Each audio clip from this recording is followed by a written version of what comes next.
Hello बच्चों, welcome back to my channel. कैसे हैं आप सब लोग।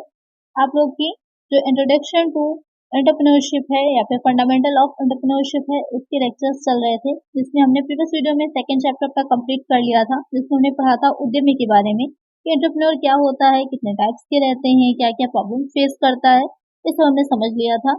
आज की वीडियो में हमारा जो नेक्स्ट चैप्टर है, नेक्स्ट टॉपिक है, वो रहेगा सृजनात्मक, नवाचार एवं उद्यमिता, क्रिएटिविटी, इनोवेशन एंड एंटरप्रेन्योरशिप। ये तीनों ही वर्ड आपने बहुत अच्छे से पढ़े हैं। उद्यमिता तो आप समझ चुके हैं। क्रिएटिविटी और इनोवेशन जो है बहुत इंपॉर्टेंट है, ये पूरी तरह से समझ लिया एंटरप्रेन्योरशिप से जुड़ा हुआ है, इसके बिना एंटरप्रेन्योरशिप हो ही नहीं सकती।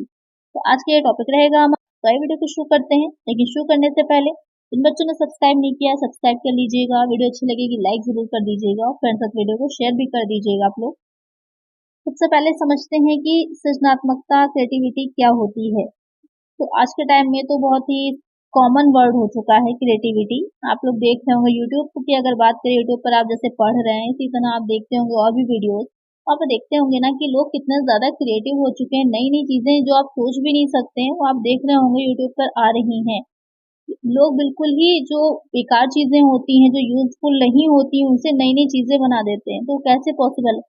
कुछ क्रिएटिव माइंड है उनका, कुछ अलग सोच पाते हैं। तो वही चीज जो बाकियों से जब आप कुछ अलग सोच पाए, कुछ डिफरेंट तरीके से काम करना सीख पाए, कुछ अलग विचार आ रहे हों, थॉट्स आ रहे हों, उनको आप उन थॉट्स को इम्प्लीमेंट करके कुछ नया बनाते हैं, वही आपकी क्या कहलाती है? सृजनात्मकता कहलाती है, क्रिएटिविटी कहलाती है।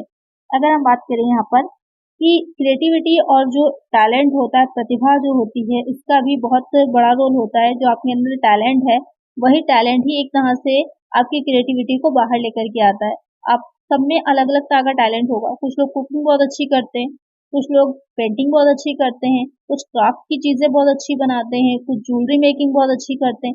आप सब में कुछ ना कुछ ऐसी चीज होगी, एक ऐसा टैलेंट जरूर होगा। पढ़ाई से हटकर, मैं एजुकेशन की बात नहीं कर रही, एजुकेशन से हटकर भी आप में एक टैलेंट होगा। आप लोग कुछ जानते हैं उस टैलेंट को, उसको वर्क करते हैं। जैसे कि किसी को सिलाई बहुत अच्छी आती है, तो अपना बुटीक खोल के फैशन डिजाइनर बन के कहाँ से कहाँ पहुंच जाते हैं लोग। इसी तरह कुछ अच्छा कोई क्रिएटिव माइंड का है, अच्छी वीडियोस बना सकता है, तो अच्छा यूट्यूबर बन गया वो। तो यही चीज, तो यहाँ पर यही पॉइंट है कि कुछ नया सोचना, कुछ नया करना, कोई अपने टैलेंट को पहचान कर उसे आगे बढ़ाना, इम्प्लीमेंट करना, अपने नए नए थॉट्स को कुछ नया लेकर के आना, वही कहलाती है सृजनात्मकता, क्रिएटिविटी। एक अलग तरह से सोच जो आती है, और इम्पोर्टेंट ये है कि आप उसे इम्प्लीमेंट करके कुछ नई चीजें डेवलप करें, कुछ नया कुछ बनाएं, कुछ नया आविष्कार करें, कुछ नया इनोवेशन करें, कोई नई रचना हो आपकी। अब आ जाते हैं इसकी डिफिनेशन की तरफ। तो डिफिनेशन की अगर हम बात करें, तो जैसे कि आप स्क्रीन पर देख रहे होंगे, बहुत सी डिफिनेशन दे रखी हैं। जैसे कि डीहान तथा हेनिंग हर्स्ट की दे रखी है कि सृजनात्मकता व विशेषता है जो किसी नवीन व वांछित वस्तु के उत्पादन की ओर प्रवृत्त करे। यह नवीन वस्तु समाज के लिए नवीन हो सकती है अथवा उस व्यक्ति के लिए नवीन हो सकती है जिसने उसे प्रस्तुत किया है। यानी कि जिस व्यक्ति ने उसे बनाया है, उसके लिए वो बिल्कुल नई है, इनोवेटिव है, या समाज के लिए भी वो बिल्कुल इनोवेटिव चीज है जो अभी तक नहीं है। यूट्यूब पर ही आप देखते होंगे वो वीडियोस ज्यादा चलती हैं, वो वीडियोस ज्यादा वायरल होती हैं, जहाँ पर कुछ नया होता है, क्योंकि वो आपको अच्छी लगती है, आप उसे लाइक करते हैं, कमेंट करते हैं, तो उसकी रीच बढ़ती है और लोगों तक हो जाती है। इसी तरह अगर हम बात करें, मार्केट से कोई आपके घर में या आपके पड़ोस में कोई नई चीज लेकर के आया, आपने देखी, आपको बहुत अच्छी लगी, आपने उससे पूछा उसके बारे में, उसके बाद आप गए, आपने भी उसे परचेज किया। तो इसी तरह धीरे धीरे क्या होता है, चीजों की मार्केट बढ़ती है, जो प्रोडक्ट आ रहे हैं नए नए, लोग उसके बारे में जानते हैं, अवेयर होते हैं, उसकी मार्केट बढ़ती है और कुछ नई चीजों का लोग भी बनाने के लिए मोटिवेट होते हैं। तो इसलिए आप लोग वीडियो को भी लाइक कर दीजिए जल्दी से, और कमेंट भी कर दीजिए। ये हो जाए डिहान तथा हेनिंग हर्स्ट की डिफिनेशन। और भी डिफिनेशन है क्रो एंड क्रो की। सृजनात्मकता मौलिक परिणामों को व्यक्त करने की मानसिक प्रक्रिया है। ये बहुत अच्छा पॉइंट है। मौलिक परिणाम जो होते हैं, किसी का कॉपी नहीं करना है, आपका कुछ अपना जेन्युइन होना चाहिए, कुछ अपना अलग से होना चाहिए, तभी आप माना जाएगा कि आप क्रिएटिव हैं। अगर आपने किसी दूसरे का सेम कॉपी कर लिया, तो क्रिएटिविटी कहाँ से होगी? वो तो आपने कॉपी कर लिया। पढ़ा था ना नकलची उद्यमी जो होता है, मैं आपको पढ़ाया था। ये अपना कुछ नया नहीं करता, वो देखता है कि मार्केट में क्या चल रहा है, उसी को कॉपी कर लेता है। यहाँ पर आपको कॉपी नहीं करना है, आपको कुछ नया बनाना है, कुछ नया सोचना है। तो ये तो हम समझ गए कि क्या होती है क्रिएटिविटी की समस्या, जो प्रॉब्लम है उस पर नए ढंग से, नए तरीके से हमने सोचा। सबसे पहले तो हमने ये देखा कि प्रॉब्लम क्या है। जो उद्यमी होते हैं, एंटरप्रेन्योर्स होते हैं, वो सबसे पहले ये फोकस करते हैं कि प्रॉब्लम क्या है, मार्केट में प्रॉब्लम क्या है, लोगों की प्रॉब्लम क्या है, उसको समझते हैं। उसके बाद वो ये देखते हैं कि उस प्रॉब्लम को कैसे कैसे सॉल्व किया जा सकता है। तो बहुत से तरीके सोचते हैं, जो तरीका सबसे अलग होता है, सबसे बेस्ट उन्हें लगता है, वो उस तरीके पे चलते हैं और फिर कुछ नया इन्वेंट कर देते हैं। और उसके बाद क्या होता है, मार्केट में उसकी वैल्यू बढ़ जाती है। तो समस्या पर नए ढंग से सोचना, कुछ नया चीजें लेकर के आना, उसको इम्प्लीमेंट करना और नया प्रोडक्ट बनाना, यही हो जाता है हमारी क्रिएटिविटी, सृजनात्मकता। अब आ जाते हैं कि क्या तत्व होते हैं इसके, एलिमेंट्स ऑफ क्रिएटिविटी। जैसे कि आपका दे रखा है कि सृजनात्मकता को जिज्ञासा, जो क्रिएटिव व्यक्ति होता है वो बहुत क्वेश्चन करता है, उसने दिमाग में उसके क्वेश्चंस चलते रहते हैं।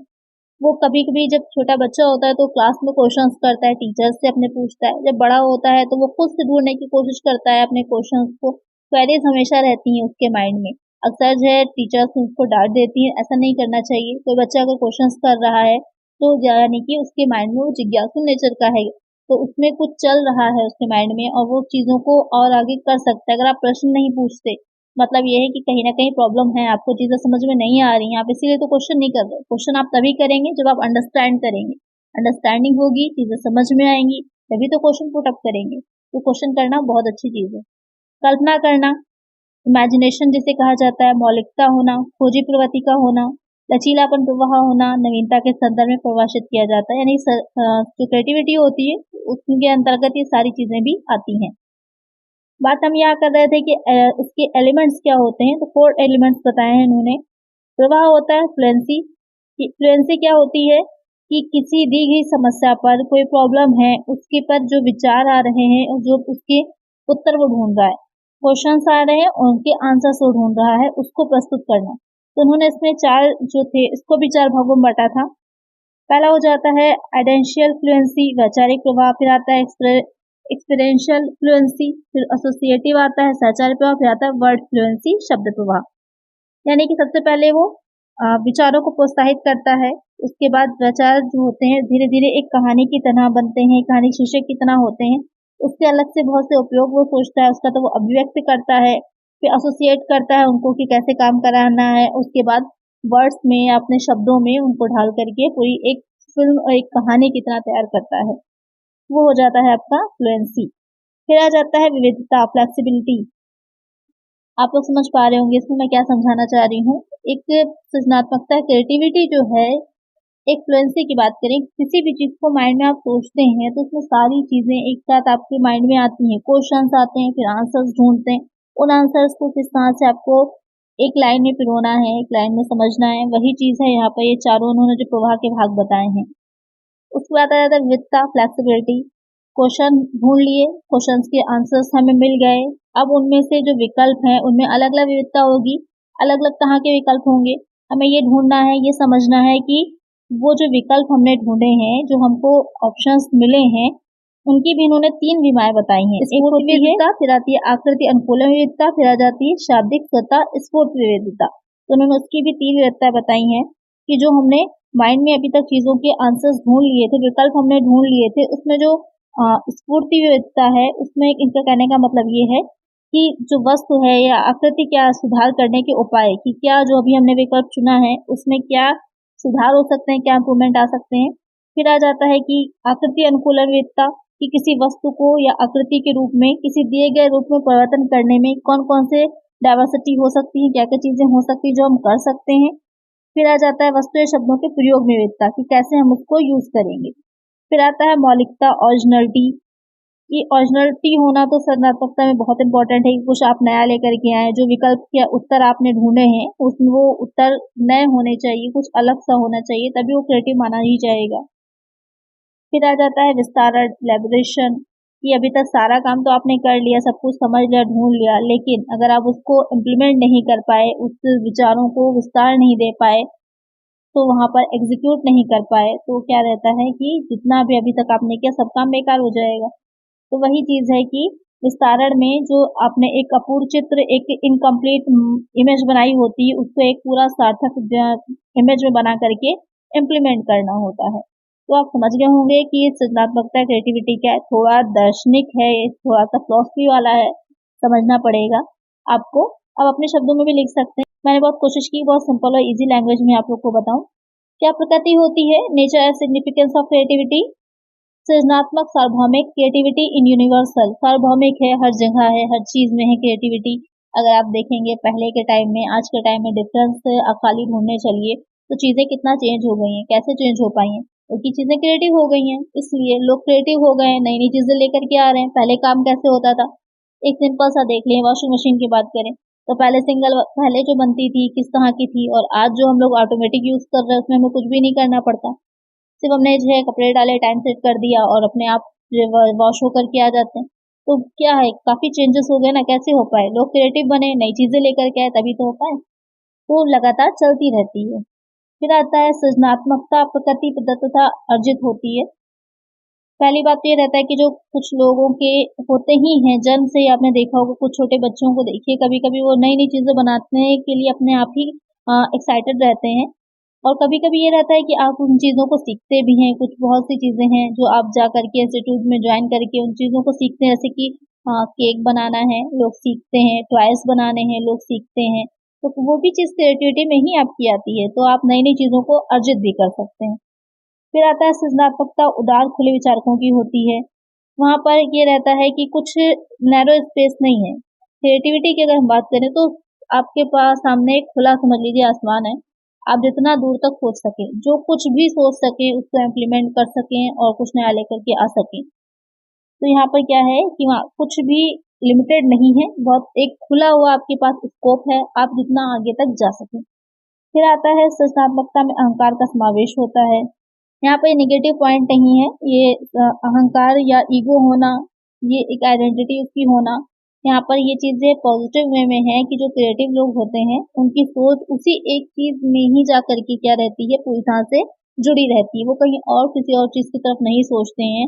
इसलिए यहाँ पर उनको ये बोला गया है कि इसमें एक अहंकार का या अहम का या अपने आप में से करने का एक वो रहता है। जैसे कि उन्होंने अपने आप से ही क्वेश्चन किया, अपने आप में ही आंसर ढूंढा, फिर खुद ही उनको लगा कि नहीं, इससे बेटर आंसर भी हो सकता है, तो उन्होंने उसकी तरफ बढ़े। तो वही चीज है यहाँ पर अहम का मतलब। फिर आ जाता है सृजनात्मकता का क्षेत्र वहद होता है, ये भी हमने समझ ही लिया। सृजनात्मकता तथा बुद्धि दोनों का साथ होना आवश्यक नहीं है। तो यहाँ पर कहने का मतलब ये है कि एक आपका होता है बुद्धि लब्धि, आईक्यू होता है, आईक्यू का एक लेवल होता है। तो वहां पर 90 के अबव वाले जो आईक्यू लोग के लोग होते हैं माने जाते हैं, अच्छे माने जाते हैं कि हाँ अच्छे आईक्यू के हैं, सामान्य है 90 वाले। उसके ऊपर जैसे जैसे बढ़ता जाता है तो प्रतिभाशाली, प्रतिभाशाली, अति प्रतिभाशाली, आगे जो होता है सर्वश्रेष्ठ है, इस तरह आगे लेवल बढ़ता चला जाता है। लेकिन यहाँ पर अगर बात करें क्रिएटिविटी की तो जरूरी नहीं होता है कि कोई व्यक्ति अगर नॉर्मल से कम का है तो आईक्यू लेवल का, तो उसकी क्रिएटिविटी उसमें कम हो। आप देखिए कभी कि कुछ अब नॉर्मल माइंड के भी बच्चे होते हैं, पेंटिंग करने में बहुत अच्छे होते हैं। जरूरी नहीं होता है कि क्रिएटिविटी और बुद्धि जो होती है वो साथ साथ ही चले।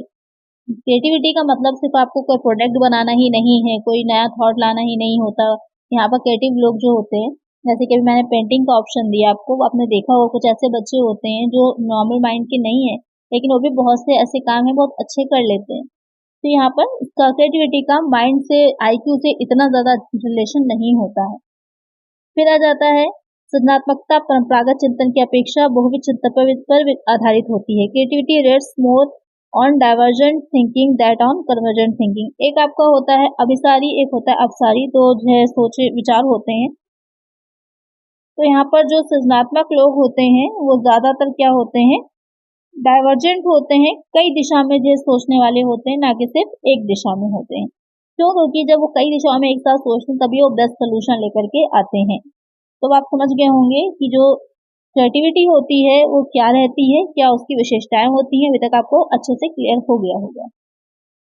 अब नेक्स्ट हम समझ लेते हैं कि उद्यमता में सृजनात्मकता का क्या महत्व होता है, क्योंकि यहाँ पर मेन आपकी जो बुक चल रही है वो तो एंटरप्रेन्योरशिप चल रही है।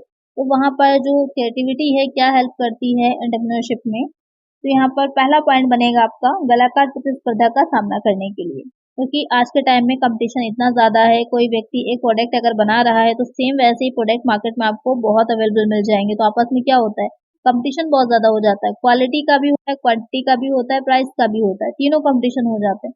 तो वहां पर उसका सामना करने के लिए, उसमें बने रहने के लिए बहुत इंपॉर्टेंट होता है कि आप कुछ नया सोचते रहें। एक सिंपल सा बात करें अगर हम, जैसे हॉर्लिक्स आता था, कॉम्प्लान आता था, बॉर्नविटा आता था। तो जब कंपटीशन बढ़ गया आपस में, तो आपने देखा होगा उन्होंने नए नए फ्लेवर्स मिलाना शुरू कर दिया। जैसे कि बच्चों को चॉकलेट बहुत पसंद है, तो चॉकलेट फ्लेवर में आया, एक ने लेकर आया तो दूसरे ने भी लेकर आया, तो इस तरह अलग अलग फ्लेवर्स वो लाने लगे, उसमें और चीजें ऐड करने शुरू कर दी। तो सब क्या है, एक तरह की क्रिएटिविटी ही तो है, जो प्रोडक्ट लाना और जो है मार्केट में जिस तरह की कंपटीशन है उसका सामना करने के लिए, अपने मार्केट को बनाए रखने के लिए यहाँ पर क्या रहता है, क्रिएटिविटी बहुत इंपॉर्टेंट होती है। फिर आता है लक्ष्यों को इकट्ठा करना संभव हो जाता है। यहाँ पर ये रहता है कि जब हम क्रिएटिविटी थिंकिंग के होते हैं तो वहाँ पर एक संगठन जो होता है, ऑर्गेनाइजेशन, क्योंकि बहुत से व्यक्ति मिलकर काम करते हैं, तो मिलकर उन सबके लक्ष्यों को इकट्ठा करके काम करना हमारे लिए ईजी होता है, क्योंकि हम ज़्यादा अच्छा सोच पाते हैं। फिर आता है बाजार में नए उत्पादों सेवाओं का प्रवेश। ये तो आप समझ ही गए होंगे कि जो सृजनात्मक है, कुछ नया सोचेंगे, नया लेकर आएंगे, लोगों की पसंद को समझेंगे, उसके हिसाब से ही चीज़ों को बनाएंगे। श्रेष्ठ संचार, कि जो क्रिएटिव लोग होते हैं अपने कर्मचारियों को ज़्यादा अच्छा सजेशंस दे सकते हैं, कि कहीं पर कुछ भी उनको कुछ नया करना है तो उससे सजेशन इजीली ले सकते हैं, जिससे कि उनको काम करना आसान हो जाता है। फिर आता है बढ़ा हुआ राजस्व, क्योंकि यहाँ पर क्रिएटिव लोग होते हैं तो बिजनेस में कुछ नया ला रहे हैं, मार्केट आपकी ही है, लोग इतना उस मार्केट में अभी इन्वॉल्व नहीं हुए, कुछ नया चीज़ अगर आप लेकर के आए हैं तो वहाँ पर टर्नओवर भी आपका बढ़ेगा, प्रॉफिट भी बढ़ेगा। फिर आता है बाजार में बेहतर हिस्सा, कि जो क्रिएटिव लोग होते हैं क्योंकि नई नई चीज़ों नया नया इन्वेशन करते रहते हैं, तो मार्केट उनकी लगातार बढ़ती रहती है। नवाचार को प्रोत्साहित करना, इनोवेशन जो होता है, नई चीज़ों को, जो नवाचार है सृजनात्मकता से आपका बिल्कुल जुड़ा है, समझ लिए दोनों सगी बहनें हैं, बिना सृजनात्मकता के नवाचार नहीं आ सकता। तो जो है सृजनात्मकता में नवाचार उसका एक इम्पॉर्टेंट हिस्सा ही है। तो यहाँ पर ये हो जाएगा कि उद्यमता में सृजनात्मकता का क्या महत्व होता है, क्या रोल होता है, क्या इंपॉर्टेंस होती है। तो आज की वीडियो में इतना ही। नेक्स्ट वीडियो में हम ये पढ़ेंगे इनोवेशन क्या होता है, इनोवेशन के बारे में पढ़ेंगे, उसके टाइप्स के बारे में पढ़ेंगे। तो ये आपका नेक्स्ट वीडियो का टॉपिक रहेगा। तो आज की वीडियो में इतना ही। अगर वीडियो अच्छी लगी है तो लाइक जरूर कर दीजिएगा, चैनल को सब्सक्राइब कर लीजिएगा, किसी और टॉपिक को वीडियोस चाहिए होंगे तो कमेंट कर दीजिएगा और फ्रेंड्स तक वीडियो को शेयर कर दीजिएगा। मिलते हैं नेक्स्ट वीडियो में। Thank you.